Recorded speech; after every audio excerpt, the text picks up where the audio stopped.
सभी योजनाएं भारत के तमाम लोगों को मतलब न्याय देने का काम करती है। एक तो शेड्यूल कास्ट और शेड्यूल ट्राइब को आरक्षण मिलता था, उसके बाद मंडल कमीशन के माध्यम से ओबीसी को आरक्षण मिला, और उसके बाद 4 साल पहले माननीय मोदी सरकार ने सवर्ण समाज को भी, जो क्षत्रिय समाज है, ब्राह्मण समाज है, तो जिन जातियों को और धर्म के लोगों को आरक्षण नहीं मिलता था, उन सभी लोगों को आरक्षण देने का निर्णय हुआ, और 10% आरक्षण सभी वर्गों को देने का निर्णय हुआ है, और शिक्षा में और नौकरियों में सभी लोगों को आरक्षण मिलता है।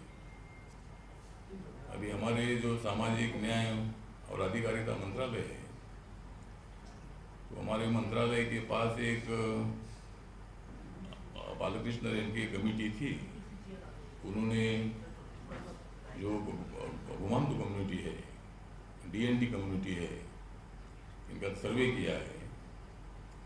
उसके बाद विधाते कमीशन ने हमको रिपोर्ट सौंपी है, और ओबीसी में जो गुमांतु कम्युनिटी है, इनकी स्थिति SC/ST से भी बहुत खराब है, तो इनको अलग आरक्षण देने के बारे में भी गुमांतु कम्युनिटी की मांग है। उस पर हमारा मंत्रालय विचार कर रहा है। ओबीसी में कैटेगराइजेशन करने के बारे में गंभीरता से विचार हो रहा है। तो अगर उसमें कैटेगराइजेशन होता है तो डीएनटी कम्युनिटी को 8-9% आरक्षण देने का विचार हो सकता है। तो उस पर भी हमारा मंत्रालय विचार कर रहा है। दूसरा, हमारे महाराष्ट्र में ड्रग के संबंध में बहुत बड़ी चर्चा हो रही है। आर्यन खान को समीर वानखेड़े जो एनसीबी के डायरेक्टर है, उन्होंने मतलब 19 लोगों को अरेस्ट कर दिया था। उसमें आर्यन खान को भी अरेस्ट किया था, जो शाहरुख खान के बेटे हैं, और उनको अभी जमानत मिली है। लेकिन समीर वानखेड़े दलित समाज के अधिकारी है। समीर वानखेड़े के खिलाफ एनसीबी के स्पोक्स पर्सन नवाब मलिक जी रोज उल्टे सीधे आरोप कर रहे हैं।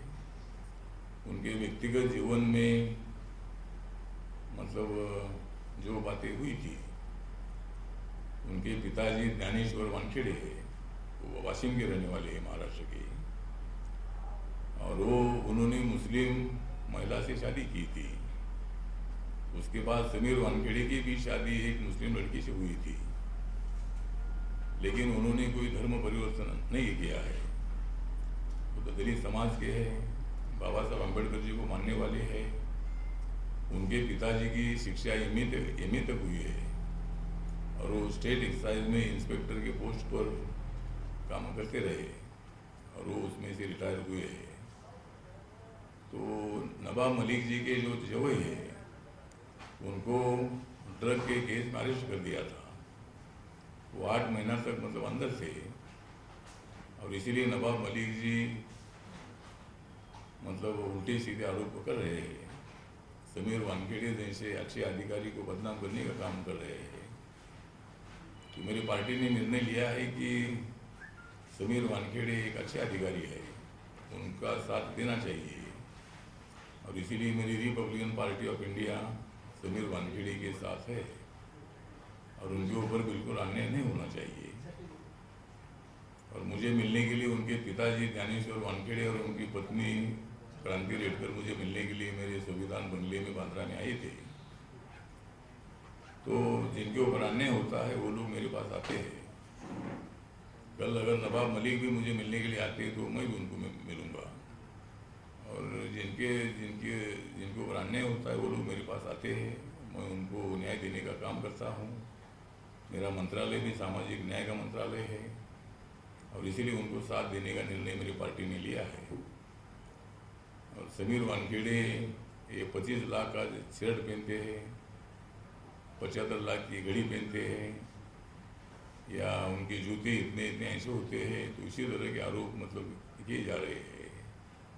और ऐसे कीमती वाली शर्ट और पैंट और मतलब मैंने पहली बार सुना।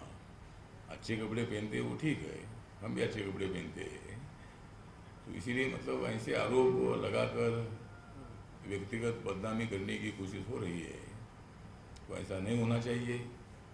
समीर वानखेड़े ने जो सांपला जी है, जो एससी कमीशन के चेयरमैन है, उनको भी मतलब उन्होंने अपनी कंप्लेंट दी है, और मेरे ऊपर अन्याय नहीं होना चाहिए। इसी तरह की उनकी कोशिश मतलब उनकी भूमिका है, और समीर वानखेड़े पर अन्याय नहीं होना चाहिए, ऐसा हमें लगता है। मराठीमध्ये समीर वानखेडे थोडं मराठी सांगून द्या ना। मराठीमध्ये सांगा सर तेवढं जे तुम्ही बोलले वानखेडेंचं. हां, तर समीर वानखेडे हे NCBचे डायरेक्टर आहेत. ते IB मध्ये काही वर्षे काम करत होते. ते IRS झालेले अधिकारी आहेत आणि अत्यंत ॲक्टिव्ह अधिकारी असल्यामुळं त्यांना NCBमध्ये गेल्या वर्षभरापूर्वी घेतलेलं आहे. आणि त्यांनी जवळजवळ आर्यन खान आणि 19 लोकांना एका जहाजावर पार्टी चाललेली आहे ही माहिती मिळाल्यानंतर त्या ठिकाणी त्यांनी रेड टाकली आणि जवळजवळ 19 लोकांना पकडलेलं आहे. जर त्या ठिकाणी आर्यन खान यांनी ड्रग घेतला नव्हता किंवा त्याच्याजवळ ड्रग नव्हता अशा पद्धतीची माहिती जर असती तर कोर्टाने 22 दिवसपर्यंत त्याला जेलमध्ये ठेवलं नसतं. NCBने सगळे पुरावे त्या ठिकाणी कोर्टाला दिले होते आणि त्यामुळं 22 दिवसपर्यंत त्यांना बिल मिळाला नव्हता. त्यामुळं समीर वानखेडे चांगले अधिकारी आहेत, दलित समाजाचे अधिकारी आहेत आणि त्यांच्यावर अन्याय होता कामा नये म्हणून रिपब्लिकन पक्षाने त्यांच्या पाठीशी उभं राहायचं ठरवलेलं आहे. त्यांची पत्नी क्रांती रेडकर आणि त्यांचे वडील ज्ञानेश्वर वानखेडे माझ्याकडे आले होते आणि त्यांनी माझ्या बंगल्यावर सगळ्या पत्रकारांच्या समोर सगळे पेपर त्यांना दाखवलेले आहे आणि माझं नाव ज्ञानेश्वर वानखेडे आहे, माझं नाव दाऊद नाही. मी मुस्लिम महिलेशी लग्न केलं होतं पण मी मुस्लिम झालेलो नाही, मी तर दलित आहे, मी आंबेडकराईट आहे, अशा पद्धतीची सगळी पेपरसहित माहिती त्यांनी दिलेली आहे. त्यामुळं त्यांना बदनाम करण्याचा प्रयत्न करू नये. आणि जर नवाब मलिक यांचं म्हणणं असेल की हे मुस्लिम आहे तर नवाब मलिक हे दलित आहेत असं आम्ही म्हणायचं का? म्हणजे नवाब मलिक हे मुस्लिम आहे आणि मग जर त्यांनी मुस्लिम महिलेचे लग्न केलं असेल तर त्यांचं अभिनंदन नवाब मलिकांनी करणं आवश्यक होतं, पण ते त्यांच्यावर तुटून पडलेले आहे. ते NCBच्या प्रवक्तेपदाचा अपमान करत आहे, त्याचा मिसयूज करत आहे. अशा पद्धतीची आमचं मत आहे आणि त्यांनी अशा पद्धतीचे खोटेनाटे आरोप करू नयेत अशी आमची त्यांना सूचना आहे. सर याला जोडून एक प्रश्न आहे. सांगलीतल्या संभाजी भिडे यांच्या मधून शिवप्रतिष्ठानमधून एक वेगळी झालेली संघटना शिवप्रतिष्ठान युवा हिंदुस्थान, त्या संघटनेनं पण वानखेडे यांचं समर्थन केलंय. आज त्यांच्यावर पुष्पवृष्टी केली NCBच्या कार्यालयात जाऊन. त्याबद्दल तुमचा एक हिंदुत्ववादी संघटना अशी त्यांची ओळख आहे, यावर तुमची प्रतिक्रिया? माझी प्रतिक्रिया आहे की ती हिंदुत्ववादी संघटना आहे पण त्यांनी चांगली भूमिका घेतलेली आहे. समीर वानखेडे सारख्या एका अधिकाऱ्याच्या पाठीमागे उभं राहण्याचा निर्णय तर संभाजी भिडे आणि त्यांच्या युवा संघटनेनं घेतला असेल तर चांगली गोष्ट आहे, त्यांचा आम्ही आभार व्यक्त करतो. सर एक बार आपकी जो TNT कम्युनिटी को जो आप दोबारा से नोटिफाई करने की जो बात हो रही है सर, उसके बारे में कुछ बता पाएं? क्या डिटेल्स हैं सर? क्या उसका जो कमेटी बनाई थी इस पे उसने क्या रिकमेंड करा है और मिनिस्ट्री क्या कहना चाहती है? उसके संबंध में जो मतलब बालकृष्ण रेणके कमेटी जो है ये घुमांतु कम्युनिटी जो है, एक गांव में दूसरे गांव जाना और अपना छोटा मोटा धंधा करके पेट पकड़ना, उससे उनके लड़कों की लड़कियों की मतलब शिक्षा नहीं होती थी. एक गांव से दूसरे गांव जाना, 8 दिन वहाँ रहना, फिर दूसरे गांव जाना. तो इसीलिए मतलब बालकृष्ण रेणके के अध्यक्षता में एक कमेटी का अपॉइंटमेंट किया था. उन्होंने उसका पूरा देश भर में जाकर सर्वे किया. उसके बाद विधाते का कमेटी बनाई और विधाते ने जी को मतलब पूरा रिपोर्ट हमारे मंत्रालय को दे दिया है. तो हमारा मंत्रालय इस पर स्टडी कर रहा है कि OBC में ये घुमांतु कम्युनिटी आती है और इसीलिए इस घुमांतु कम्युनिटी को अलग से आरक्षण देने के बारे में क्या विचार हो सकता है क्या, इसके बारे में हमारा मंत्रालय गंभीरता से सोच रहा है उस रिपोर्ट का स्टडी कर रहा है और इसके संबंध में बहुत ही जल्दी निर्णय लिया जाएगा।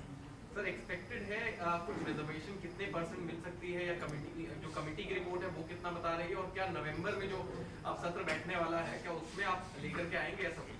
कमेटी का कहना है कि भाई 10% घुमांदू कम्युनिटी की पॉपुलेशन है तो उनको 10% आरक्षण देना चाहिए, ऐसा उनका कहना है।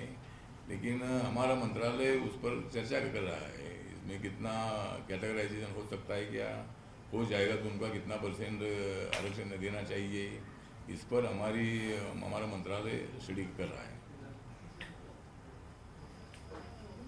सर एक आणखी एक मराठीतला प्रश्न आहे, केंद्र सरकार इतके प्रयत्न करते लसीकरणासाठी, आज देखील 12 राज्यांच्या मुख्यमंत्र्यांसोबत पंतप्रधानांनी बैठक घेतली, पण दुसरीकडे महाराष्ट्रातले आपले कीर्तनकार आहेत इंदुरीकर महाराज, ते असं म्हणतात मी लस घेतलेली नाही, घेणारही नाही, मन खंबीर ठेवलं तर कोरोना व्हायची भीती नाही, असं एक वादग्रस्त वक्तव्य इंदुरीकर महाराजांनी केलेलं आहे। कुणी गेले? इंदुरीकर महाराज। तर आता इंदुरीकर महाराज म्हणजे आता एक तर वॅक्सिन घेणं हे बंधनकारक आहे असा काय कायदा नाही आहे। ज्याला जास्त दिवस जगायचं आहे, ज्याला कोरोनाचा प्रादुर्भाव होऊ द्यायचा नाही, त्यांनी वॅक्सिन घेतलं पाहिजे। तर इंदुरीकर महाराजांना असं वाटत असेल की मला वॅक्सिन घेण्याची आवश्यकता नाही आहे तर त्यांच्यावर काही बळजबरी अजिबात नाही आहे। पण आमची भूमिका अशी आहे की सर्वांनी वॅक्सिन घेतलं पाहिजे। 100 करोडपेक्षा जास्त लोकांनी वॅक्सिन घेतलेलं आहे, ही अत्यंत जगभरामध्ये अत्यंत मोठी गोष्ट आहे आणि त्यामुळं सर्वांनी वॅक्सिन घ्यावं आणि इंदुरीकर महाराजांनी सुद्धा वॅक्सिन घ्यावं असं आपलं मत आहे। मराठ्यांची तळपती तलवार म्हणजे